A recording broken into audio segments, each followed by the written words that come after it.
কোথায়? আপনাকে দেখা যাচ্ছে না। ভাই আমি তো রুমে শুয়ে রয়েছি, এই যে ভাই। আচ্ছা আচ্ছা, আপনার কি লাইট অফ? হ্যাঁ ভাই। এই যে এই যে হ্যাঁ হ্যাঁ হ্যাঁ, দেখতে পাচ্ছি। জি জি জি ভাইয়া বলেন। ভাই আচ্ছা, বলতেছি আপনি সৌদি আরবে কোথায় আছেন? তো ভাই রিয়াদে আছি। আরে আসেন না, আপনার দেখে কথা বলতে ভালো লাগে। অন্ধকারে কি ভূতের সাথে কথা বলি নাকি? এই তো হ্যাঁ ভাই বলেন। হ্যাঁ, 2 মিনিট কথা বলেন, সমস্যা নেই। দেখেন, আমি কিন্তু বলেন। রিয়াদে গিয়েছিলাম। রিয়াদের এটা কি বলে, রাবা নাকি রুবাইয়াতে। আমি এবার রিয়াদে গিয়েছিলাম আসার আগে, আমেরিকা আসার আগে। এটা কি রাবা বলে নাকি সম্ভবত, আমার আমার এখন নামটা আছে রিয়াদে ভাই। হ্যাঁ। তো রিয়াদ থেকে হচ্ছে আমরা অনেক মানুষ আমরা একসাথে ওই ইয়েতে যাই, মদিনার ওদিকে যাই, ভ্রমণ করি। তো আমি ওখানে ছিলাম। অনেকে আপনাদের রিয়াদের অনেক ভাই আমার সাথে দেখা করতে আসছিল। আপনি হয়তোবা আমাকে দেখেন নাই, বা হয়তোবা আপনি আমার এই এটার সাথে নতুন পরিচয়। আমার আগেরটা যে ফেসবুক পেজ আছে মিলন দা ব্লগার, ওখানে অনেক ফলোয়ার আছে। ওখান থেকে মানুষ আমার সাথে আসছে, দেখা করেছে, চেষ্টা করেছি হেল্প করার জন্য। তো বেসিক্যালি আপনাকে মনে রাখতে হবে, আপনার ভিসা প্রফেশন যেটা, এটা একটু চেঞ্জ করতে হবে। ভালো একটা ক্যাটাগরিতে আপনি ভিসাটা করেন, তারপর হচ্ছে আপনি আবেদন করেন, ইনশাআল্লাহ ভিসা হবে। তো এখন আপনি কি কোম্পানি তো পেমেন্ট করেন না, না আপনি বাইরে কাজ করেন ক্যাশ টাকায়, এরকমই? হ্যাঁ, ক্যাশ টাকা, ক্যাশ টাকা। জি জি হ্যাঁ। তো এই ক্ষেত্রে আপনার যে আমেনে মঞ্জিলের যে ভিসাটা আছে, এটাকে চেঞ্জ করতে হবে। এটাকে কষ্ট করে আপনার আরবাবের সাথে কথা বলে চেঞ্জ করে, ইলেকট্রিশিয়ান বা সেলসম্যান বা কোনো অফিস অ্যাসিস্ট্যান্ট হোক, ফাইলিং ক্লার্ক হোক, মানে অফিস এখন ক্যাটাগরি কোনো ওরা বিষয় যদি করা বলতেছে যায় যে ভালো হবে। ভিসা চেঞ্জ করব, যে পেশা চেঞ্জ করব, যে টেকনিশিয়ান ইয়া করব জি কোম্পানিতে বলতেছে। হ্যাঁ, সেটাও ভালো হয়, খারাপ না। যদি আপনি এসি টেকনিশিয়ান হোক, ইলেকট্রিশিয়ান হোক, বা কার ইলেকট্রিশিয়ান, এটারও ডিমান্ড আছে, অনেক ভালো জব। এটা করলেও চলে, সমস্যা নেই। কারেরই। হ্যাঁ, এটা করতে পারেন, সমস্যা নেই, এটা ভালো। বাংলাদেশ থেকে এরকম কোনো সুযোগ নাই ভাই? দেখেন, আসলে বাংলাদেশ থেকে সহজে ভিসা দেয় না, তারপর ভিসা দেয় কাদেরকে, যাদের প্রোফাইল খুব ভালো। বাট আমাদের মতো যারা আমরা মধ্যপ্রাচ্যে আছি বা বাইরে আছি, আমাদের ভিসাটা হয় বেসিক্যালি হচ্ছে আমাদের যে দেশে আমরা আছি ওই দেশের ভিসা ক্যাটাগরির উপরে। ওই দেশে যদি আমাদের প্রফেশন ভালো হয়, যদি আমাদের আশেপাশে 2টা 4টা দেশে ভিজিট থাকে, ভ্রমণ থাকে, তখন হচ্ছে ওরা আমাদেরকে ভিসা দেয়। তো আপনি শুধু অ্যাপ্লাই করলে হবে না, আপনার ভিসা ক্যাটাগরি যেমন একটু ভালো হইতে হবে, সেই সাথে আর 2টা 4টা দেশে যদি আপনি ভ্রমণ করেন, তখন হচ্ছে অ্যাপ্লাই করলে ইনশাল্লাহ ভিসা হবে। বাট তার আগে অ্যাপ্লাই করলে ভিসা হবে না। তো বাংলাদেশ থেকে বলতেছে যে মাল্টিপল, মানে এরকম ভিসা 5 বছরের জন্য দেওয়া যাবে, মানে ইয়ার জন্য ভিজিট ভিসা। কত টাকা চাচ্ছে?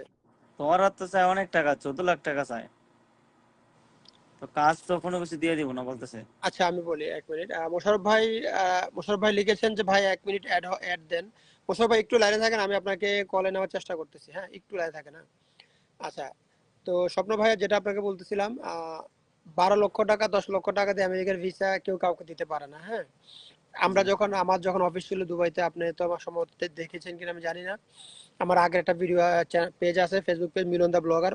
আর আমার টিকটকের নাম হচ্ছে মিলন ইউএস, আমি এখানে কমেন্টে লিখে দিয়েছি। আপনি চাইলে ঘুরে আসতে পারেন। ওখানে আমার অনেক ভিসার কাজ আছে, অনেক হিউজ ভিসার কাজ আছে। লাস্ট 1 ইয়ার আমি ওখানে কাজ করেছি। তো আমরা যখন কাজ করেছি, আমরা শুধু ভিসার জন্য নিয়েছি কত জানেন? টোটাল হোল প্রসেসিং এ এম্বাসি ফি আসে হচ্ছে 710 দিরহাম। 710 দিরহামে সৌদি আরবে 710 রিয়াল বা 720 রিয়াল আসে। আচ্ছা, এটা হচ্ছে এম্বাসি ফি। বাকি ফাইল প্রসেসিং এর জন্য আমরা 1000 1500 দিরহাম চার্জ করতাম। তো অনেক যারা এর মধ্যে কেউ পরিচিত আছে বা কারো সমস্যা আছে, যে রিকোয়েস্ট করে যে ভাই কিছু কম রাখেন, তখন কম সম করে 700 800 দিরহাম নিয়ে নিই। তো মানে অন এন এভারেজে আমরা 1500 দিরহাম বা 1500 রিয়ালের ভিতরে একটা আমেরিকার ফুল ফাইল আমরা প্রসেস করে দিই। তো 1500 রিয়ালে আমরা বাংলাদেশি টাকা ধরেন বর্তমানে 45 থেকে 50 হাজার টাকা হয়, যেটার ভিতরে আপনার এমবাসি ফি থাকবে, আমাদের ফাইল প্রসেসিং ফি, সবকিছু ইনক্লুডিং। কিন্তু আপনি যদি 10 লক্ষ টাকা 15 লক্ষ টাকা দিয়ে অ্যাপ্লাই করেন, ভিসা তো দেখেন, ভিসা আমি দিতে পারবো না, সেও দিতে পারবো না, কেউ কাউকে ভিসা দিতে পারে না। ভিসা দিবে এম্বাসি। এখন 10 লক্ষ টাকা দিয়ে যদি আপনি দাঁড়ান এম্বাসিকে ফেস করেন, আপনি তো ভিসা এমনিতে পাবেন না, কারণ আপনার ফাইল স্ট্রং না। জি। আর ফাইল স্ট্রং হইলেও যদি আপনি দাঁড়ান, তখন ফাইল স্ট্রং হইলে আপনি যে দেশগুলো ভ্রমণ করবেন, এখানে আপনার টাকা খরচ হবে। 4টা 5টা দেশে ভ্রমণ করতে গেলে দেখা যাবে মিনিমাম এক একটা দেশে 1000 থেকে 1200 1500 রিয়াল খরচ আছে। তো জি। 5টা দেশে ঘুরতে গেলে আপনার দেখা যাবে যে 10,000 বা 8,000 রিয়াল খরচ। তো যদি আপনি এই নিজে নিজে ঘুরেন, নিজে ঘুরে কিছু ট্রাভেল করে ভিজিট করে যদি অ্যাপ্লাই করেন, তখন আপনি এমনি ভিসা পাবেন। কাউকে 8 লাখ টাকা 10 লাখ টাকা দেওয়ার কোনো প্রয়োজন নেই, কোনো অর্থ নেই। জি। তো এটা ভাই কতদিন পর পর এটা ইয়া করতে হইবো? আপনি নর্মালি ভিসার ক্যাটাগরিটা একটু চেঞ্জ করেন, প্রথমে ভিসা ক্যাটাগরি চেঞ্জ করে তারপর আপনি যদি অ্যাপ্লাই করেন, আহ, ধরেন হচ্ছে যে ভিসা ক্যাটাগরি চেঞ্জ করে আপনি দুবাই আছে, দুবাই ভিজিট করে আসতে পারেন। মালদ্বীপ আছে, মিশর আছে, আজারবাইজান আছে, জর্জিয়া আছে, এগুলো ঘুরে আসতে পারেন, এগুলো ঘুরলেও কাফি। কতদিন পর পর ঘুরতে হবে এটা? চাইলে আপনি, যদি আপনার সম্ভব হয়, আপনি একসাথে 3টা 4টা দেশ ঘুরে ফেলেন একই সাথে। প্রত্যেকটা দেশে 2 দিন 3 দিন 4 দিন করে থাকবেন, বেশি না।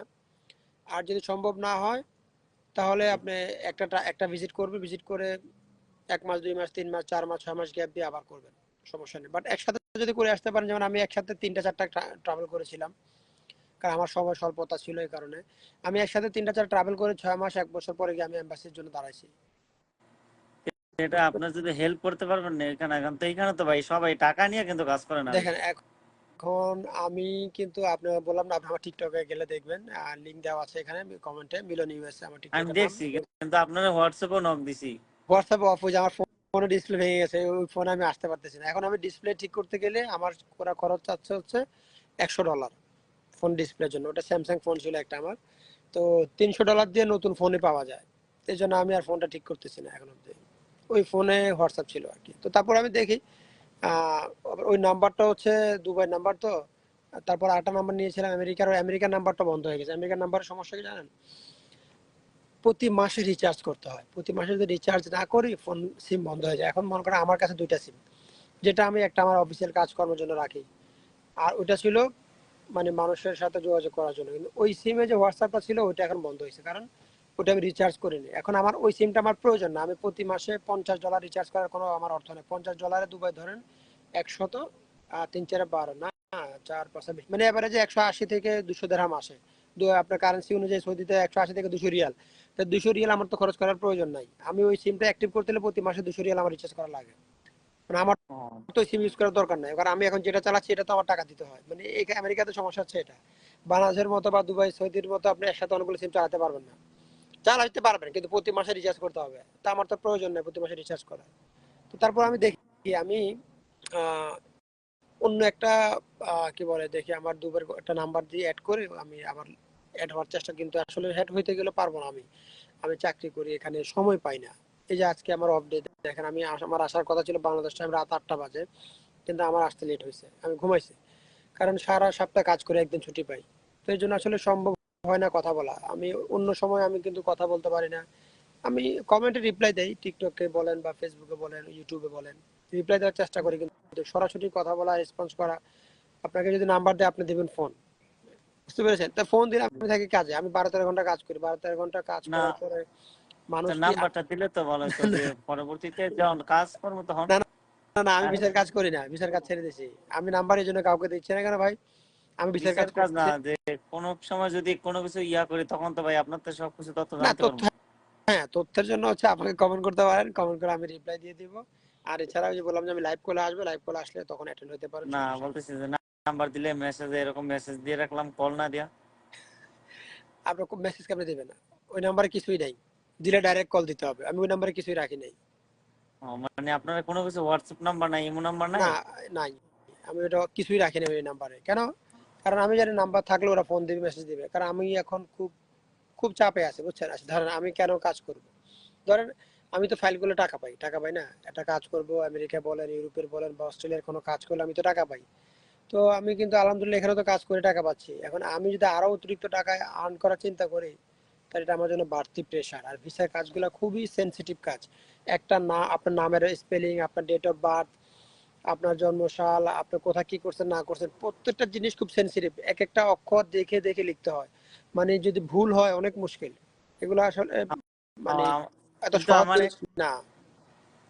তো আমি আসলে এত 12 13 ঘন্টা চাকরি করে সেগুলো করা আমার জন্য খুব টাফ হয়ে যায়। এই জন্য আমি আসলে করতে চাচ্ছি না, বুঝছেন? না তো করলে তো আমি টাকা পাবো, পাবো না? আমি তো ফ্রি করবো জি, না। কিন্তু আমার জন্য বাড়তি চাপ হয়, এই জন্য আমি নিতে চাচ্ছি না এই কাজগুলো। যদি করেন হেল্প তাইলে ভাই আমি তাহলে বাংলাদেশ থেকে আবার একটা রিটার্ন ইয়া করে আসতাম, যে ইয়ার মধ্যে দুবাইতে যাইতাম, দুবাই থেকে ওইখান থেকে না, আপনি ভিজিট ভিসা লাগাইতাম। দুবাইতে, আপনি এখন সৌদি আছেন, এখানে আছেন, দেখেন ভিসা ক্যাটাগরি চেঞ্জ করে এরপরে চেষ্টা করেন। তারপরে 2টা দেশে 4টা দেশে ঘুরেন, ভিজিট করেন, তারপর দাঁড়ান। এটা ভালো হবে। সৌদিতে কত বছর আছেন আপনি? 3 বছর ভাই। তাহলে তো চল, 3 বছর হলে ভালো, ভালো সময়, সমস্যা নেই। আপনি ওই ভিসার ক্যাটাগরিটা চেঞ্জ করে এরপরে অ্যাপ্লাই করেন, ইনশাল্লাহ আশা করি ভিসা হবে। বুঝতে পেরেছেন? এমনি বিচার, হ্যাঁ বিচার চেয়ে এমন ক্যাটাগরিটা চেঞ্জ করতে কোনটা কোনটা দিলে ভালো হবে, এটা কোনটা আপনি শুধু? যেটা, যদি অফিসিয়াল জব হয় বেশি ভালো, অফিসিয়াল না হলে যেটা বলেন কার ইলেকট্রিশিয়ান বললেন বা হ্যাঁ এমনি নর্মাল এসি টেকনিশিয়ান হোক, সেটা দিতে পারেন। বাট অফিসিয়াল হলে বেশি ভালো, যেমন অফিস অফিস অ্যাসিস্ট্যান্ট ও ফাইলিং ক্লার্ক কিংবা অ্যাকাউন্টেন্ট ম্যানেজার, অ্যাসিস্ট্যান্ট ম্যানেজার, এগুলো খুব হাই প্রোফাইল। এখন আপনার বয়সের সাথে ম্যাচ করে কিনা, কারণ প্রোফাইল এটা বিষয় আছে। ধরেন আপনার বয়স যদি 22 বছর হয়, আপনাকে যদি ম্যানেজার পোস্ট দেয়, এটা বিশ্বাস করবো না কেউ। জি। বয়সের সাথে আপনার পজিশনের মিল মিল থাকতে হবে, এটা বিলিভ করবে না, এটার হিসাব আছে। তো এই জন্য আপনি ফাইলিং ক্লার্ক নিতে পারেন, অফিস অ্যাসিস্ট্যান্ট, ফাইলিং ক্লার্ক, এগুলো চলে, এগুলো দিলে বিশ্বাস করবে। কিংবা সেলসম্যান। এখন আপনার কোম্পানির কি লাইসেন্স সেটা তো আমি জানি না, লাইসেন্স যদি ওই ওই ওই ক্যাটাগরি লাইসেন্স হলে সেলসম্যান হবে না। এমনি হয়তো পেশা তখন এরকম দিলে বা ড্রাইভিং বা কোনো কিছু দিলে এরকম হয়তো না নাকি? ড্রাইভিং পেশা তো আরবির ঘরে ড্রাইভিং পেশা দিলে হবে না, কোম্পানি ড্রাইভিং হলে হইতে পারে। যেমন আপনার কোম্পানি হচ্ছে গিয়ে ধরুন তালাবাদ এলএলসি, একটা কোম্পানির নাম, আপনি যদি কোম্পানির ড্রাইভার হন সেটা চলবে, কোম্পানি ড্রাইভার হতে পারেন কিন্তু ঘরের ড্রাইভার না। না হাউস ড্রাইভার না, মানে এরকম ডাইরেক্ট কোম্পানিতে ড্রাইভার পেশা চেঞ্জ করে নিতে। হ্যাঁ, ওটা করেন, ওটা করতে পারেন, যে আমি হ্যাঁ? কোম্পানি ড্রাইভিং এর কাজ করি, সেটা করতে পারেন, সেটা ভালো। ড্রাইভিং এ ভালো আছে, সমস্যা নেই। ও মানে তেমনি তো ড্রাইভিং ও জানি সবকিছু, ওই যে কারের মেকানিক, কারেন্টের, এরপর ওই যে না ওইটা আর প্লাম্বারের। কি, হ্যাঁ এটা বললাম কার ইলেকট্রিশিয়ান, এটা ভালো আছে। তবে ড্রাইভিং নিলে ড্রাইভিং ভালো, ড্রাইভিং ট্রাই করতে পারেন, সমস্যা নেই, এটা ভালো আছে। এটি বলতেছি যদি পরবর্তীতে এরকম কয়েকটা দেশে ভ্রমণ করি তখন তো ভাই হেল্প লাগবে এতটুকু না জানার না জন্য, বুঝছি তথ্য সবকিছু। তো। আপনি ওই যে আমি আপনাকে লিংক দিলাম টিকটকে, বা আমার ইউটিউব, আমার টিকটকে গেলে ইউটিউবের পেজের লিংক পাবেন। আপনি আমাকে কমেন্ট করলে রিপ্লাই পাবেন, কমেন্ট করলে আমি হ্যাঁ রিপ্লাই দেই।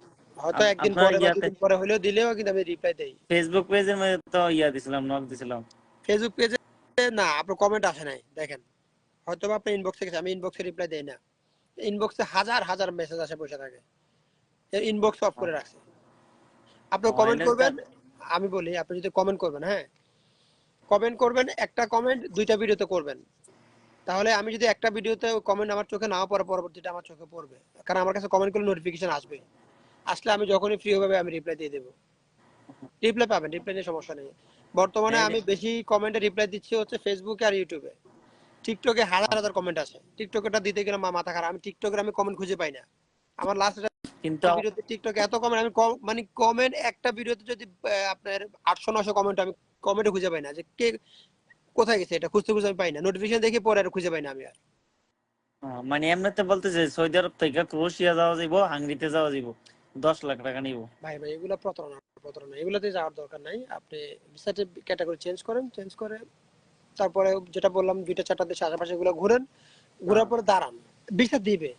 আপনি যদি 3-4 বছর হ্যাঁ ধরে সৌদি আরব হ্যাঁ, আছেন, ভিসা এমনি পাবেন। রিয়াদের মধ্যেও বলছে যে আপনি আগে ক্যাটাগরি ভালো করতে হবে, আপনার পেশা চেঞ্জ করেন, এরপর 4-5টা দেশে ভ্রমণ করলে তখন ভাই 1500 রিয়াল নাকি কত রিয়াল লাগে বলতেছে, যে অ্যাপ্লাই করে সবকিছু ডকুমেন্টস এটাই তো, হ্যাঁ এটা আমি আমরা বললাম করে না, দেবো। এরকম 1500-2000 এর মধ্যে ম্যাক্সিমাম লোক কাজ করে দিবে। তবে আগে আপনার প্রোফাইল চেঞ্জ করতে হবে, ভিসা ক্যাটাগরি চেঞ্জ হ্যাঁ, করেন, ট্রাভেল হিস্ট্রি করেন, তারপর দাঁড়ান। এর আগে দাঁড়ালে কিন্তু ভিসা দিবে না, শুধু শুধু টাকা নষ্ট।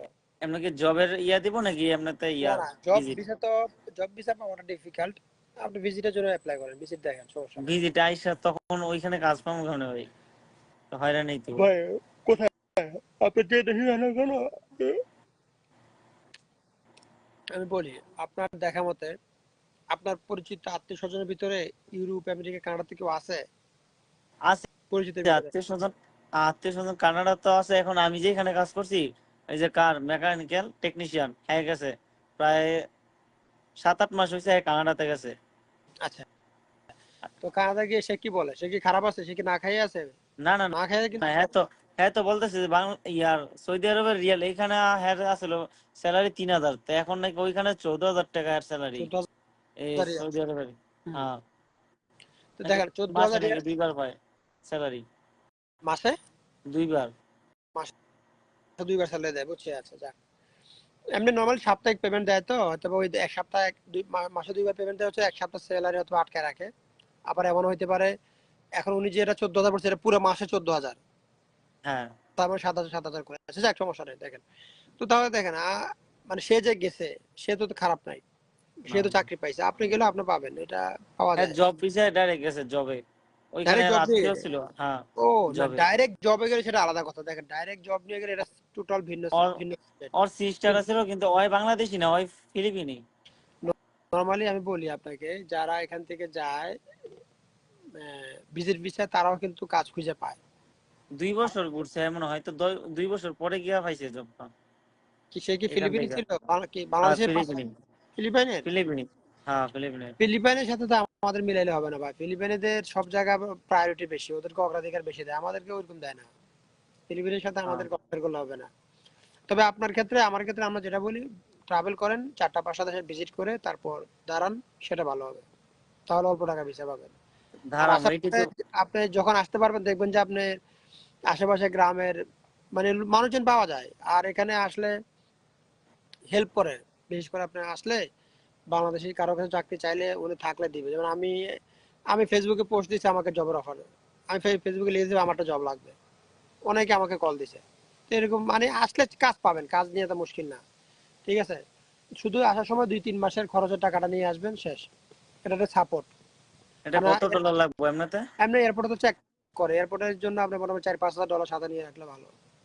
ও, 4-5 হাজার ডলার। যদি এয়ারপোর্ট জিজ্ঞেস করে যে তুমি যে আসছো এখানে থাকবা, খাবা, টাকা কই, কিভাবে খাইবা, কিভাবে চলবা, ওই তো এই জন্য ওইখানে তো যাওয়ার পর থাকার জায়গা দিব তাই তো নাকি? ওরা কিছু দিবে না। আপনার ভিজিট ভিসা আসলে তো আপনার টানে আপনাকে বহন করতে হবে। ভিজিট ভিসা আসলে তো কেউ কাউকে কিছু দেয় না। কোম্পানিতে আসলে তখন দেয়, কিন্তু ভিজিট ভিসা আসলে কিছু দেয় না। বুঝতে পেরেছেন? ও, এটাই বলতেছি এখন যদি না করি তাহলে 2-3 বছর একটু সময় নিব ওইটা যদি করতে। আপনি ওইটাই করেন, আপনি ভিসা চেঞ্জ করে তারপর আস্তে আস্তে ট্রাভেল করেন বিভিন্ন দেশে, ট্রাভেল করে তারপর দাঁড়ান, এটা ভালো হবে। সমস্যা নেই, কিন্তু আপনার নাম্বারটা দিলে তো ভালো হইতো, যে হোয়াটসঅ্যাপ বা কোনো কিছু একটা নাম্বার। আপনি ওই কমেন্ট দিন, আমি ইনশাল্লাহ রিপ্লাই দিয়ে দেবো। ঠিক আছে, ওকে ভাই, হ্যাঁ, ভালো থাকবেন। ওকে জি, আচ্ছা আল্লাহ ওকে, হাফেজ। আসসালাম। জি মোশাররফ ভাই, আমি তো আপনাকে কলে নেওয়ার চেষ্টা করতেছি, কিন্তু আমার এখান থেকে আপনাকে দেখাচ্ছে না, আমি জানি না কেন। নাইম ইসলাম ভাই লিখেছে, now this visa application possible. Naim Islam ভাই, আমি তো আপনার আসলে আগের মেসেজ দেখিনি। আপনি এবার কোন ভিসা অ্যাপ্লিকেশনের কথা বলছেন আমি আসলে সঠিক বুঝতে পারলাম না। কাইন্ডলি যদি আমাকে আবার লিখে দিতেন, একটু ডিটেলসে বলতেন, তাহলে আমার জন্য ভালো হতো। মোশাররফ ভাই, আমি তো আপনাকে কলে নিতে পারছি না, আপনাকে না আমার এখানে কলে দেখাচ্ছে না। আপনি একটা কাজ করতে পারেন, আপনি আমার ফেসবুক পেজকে আনফলো দেন, আনফলো দিয়ে এরপর আবার ফলো দেন। আনফলো দিয়ে একবার ট্রাই করেন তো আপনাকে দেখা যায় কিনা, তারপর আবার ফলো ফলো দিন যদি না দেখা যায় আর কি। মোশাররফ ভাই, আমি কিন্তু আপনাকে কলে নেওয়ার চেষ্টা করতেছি, কিন্তু আমার এখান থেকে দেখাচ্ছে না আপনাকে। যেমন অন্যরা আসলে আমার এখানে লেখা আসে যে bring bring them on video, কিন্তু আপনারটা আসতেছে না। তারপর আমি যখন এখানে উপরে যাই, আমার এখানে সেখানে দেখাচ্ছে না। আমি জানি না কেন এমনটা হচ্ছে। তো মোশাররফ ভাই, আপনি এটা করেন, আপনি আমার কলটা কেটে আপনি ইয়া করেন, সরি কি বলে, আমাকে আনফলো করেন। আনফলো করে আমাকে আমার মেসেজে আসেন, আমাকে মেসেজ করেন একটা, তখন আমি আবার ট্রাই করে দেখি, যদি অপশন থাকে আমি আপনাকে কলে নিব। আর যদি না হয় তাহলে আবার ফলো দিয়ে আবার ট্রাই করেন। স্বপ্ন ছোঁয়া ভাই লিখেছেন, সজীব চৌধুরী, সজীব চৌধুরী। স্বপ্ন ছোঁয়া ভাই, আমি আপনার কথাটা বুঝতে পারলাম না আসলে, আপনি কি মানে কাউকে লিখেছেন কিনা জানি না।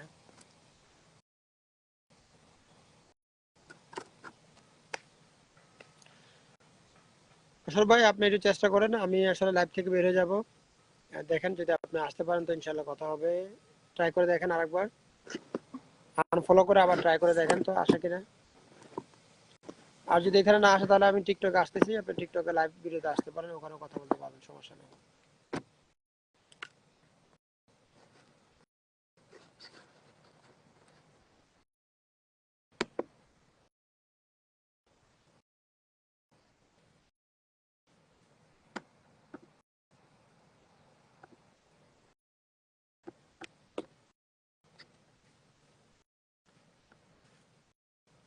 অনেককেই এখন দেখাচ্ছে না, আমি জানি না ফেসবুকের কি প্রবলেম।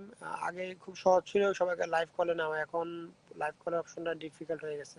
যারা এই মুহূর্তে দেখতেছেন আমাকে, আমি সবাইকে কিন্তু আমার কলে অ্যাটেন্ড করার জন্য অপশন দেখাচ্ছে না, জানি না কেন এমনটা হলো। জি মোশাররফ ভাই, আমি তো আপনার মেসেজ পাচ্ছি না, আমি অপশনও খুঁজে পাচ্ছি না যে আপনাকে আমি লাইভ কলে নিব, জানি না কি সমস্যা এখানে।